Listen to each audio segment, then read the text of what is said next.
experience. And that's the whole thing, isn't it? It's just the approach of mental health currently is so atomized, and it's kind of clear that community, what happens before, what happens after, that kind of ongoing journey is really important.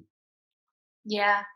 So I mean, atomize is so the right word. It's so kind of, yeah, it's so sad in a way what's happened. Like this, the loneliness is so like integral now to our society. Like we are so atomized and so separate, and it's so, yeah, strange in a way that kind of our mental health treatment is an individual person in a room that's separated from the person they're with because of these, boundary differences and all these rules around it.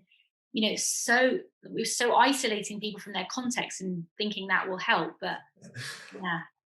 Yeah, it's quite, yeah, it's quite preposterous, really. I think what is interesting again is that what psychedelics, potential of psychedelics within psychiatry offer is this kind of radical rethink, and on so many levels, not just about community, but also the notion that what was once considered pathology or demonized or pathologized, like the mystical experience, that was kind of like, oh, that way madness lies, is now considered like the medicine, which is like, so we've already come a long way. I mean, obviously it hasn't been fully taken up, but it seems to be moving in that direction. Did you monitor them? You didn't actually measure the mystical experience per se in those studies, did you? We did. We used the mystical experience questionnaire.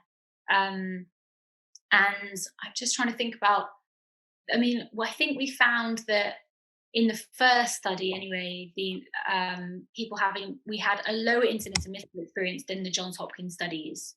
I think that's in both studies. And that's, I think, again, it's like what I was saying about the container.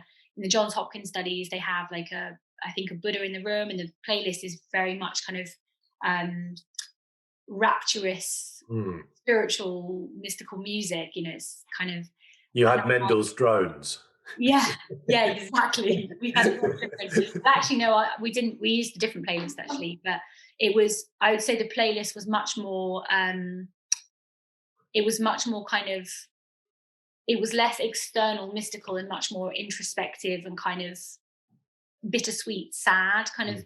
And I think people in our studies have much more of experience of autobiographical experiences. Most people in most of the sessions had experiences of remembering big traumas in their life, reflecting on their depression, understanding their depression more, sometimes reflecting on, the kind of the love they had for those that were close to them, and there were mystical elements in there too.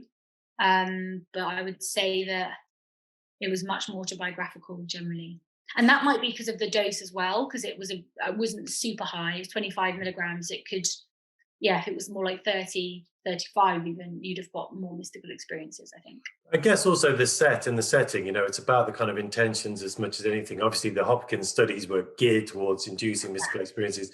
This, you've got a clinical sample who are looking to deal with their depression. So, of course, they're going to have to go into their traumatic memories. And we actually spent a little bit of time working together on this LSD study where we're looking at creative problem solving, with lower doses. And, of course, that was the focus of their experience. And that's where they went. They didn't really have very mystical experiences. They were having, I'm having lots of great ideas about quantum physics, Yeah. So, the intention you bring to it really is going to see the kind of journey you're going to have to some extent, of course. It's not totally discrete, of course. You can have an experience and have all the mystical bits, childhood memory traumas, and some quantum physics thrown in, all in one night or day if you do it in the clinical trial.